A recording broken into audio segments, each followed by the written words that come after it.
query, even to lift his soul. Someone else took over, also cut it round after round, but no matter how many ends were cut off, two ends still remained, even though they were at last separated by less than a foot of wood. Foot-long logs would never do for a bathhouse, so off they went again for Oizar, a discolor. When Oizar saw for himself the tiny stub of a log, he announced, "There is no need to cut anymore. All you have to do is carry these logs sideways into town. That way, both ends will be first, and both will be honored equally." What a brain! What wisdom! "That's using your noodle." Let's start with this long one. But wait, "What now?" just look at the road. It's lined with houses. These logs are too long to go in sideways. So what's the problem? We'll simply tear down the houses. And they did. Of course, the houses will have to be rebuilt. But that would come later. After all, even angels cannot sing two songs at once.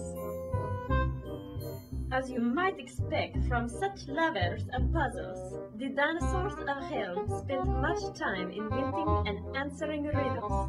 Oizar, the scholar, was a riddler of some note, though usually no one could make sense of his riddles until after they were explained. An example.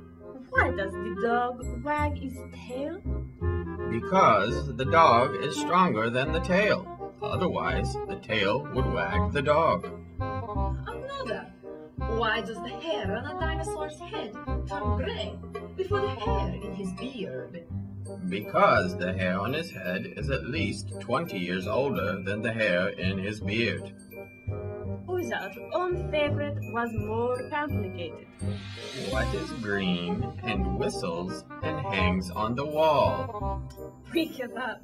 What is green and whistles and hangs on the wall? Why, a herring. A herring? A herring isn't green? You could paint it green, but a herring doesn't hang on a wall.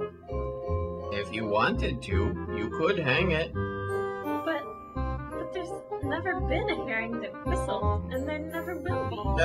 I just threw that in to make it hard. By now, it should be clear that everyone in Chelm was steeped in the ways of wisdom. Yet, as wise as the Chelmites were, there were two questions that were never able to be agreed upon, and the dinosaurs remain divided to this day on what they are. The first concerns how dinosaurs grow. Do they grow from the head up? Or do they grow from the feet down? How can you argue? When we are young, we are given our first pair of long pants or our first long skirt. Always, these are so long they drag on the ground. But as we grow, the pants or skirt keep rising until the bottoms are well above our ankles.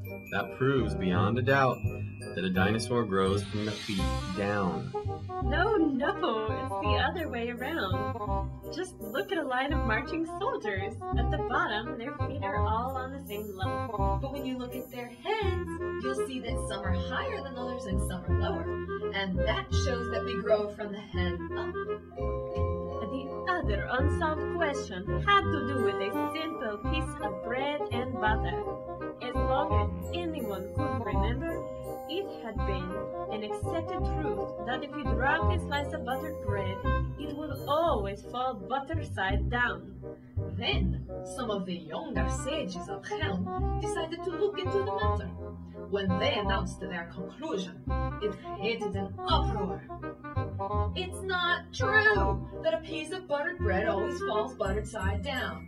That's an outrage. To prove it, we will conduct a public scientific experiment.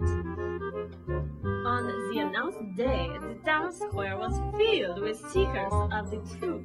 They came from miles around. One of the young sages held the bread, while another slowly and carefully buttered it. Then the first sage lifted the bread with the buttered side facing the sky. The crowd was hushed. The butter began to melt. The sage dropped the bread.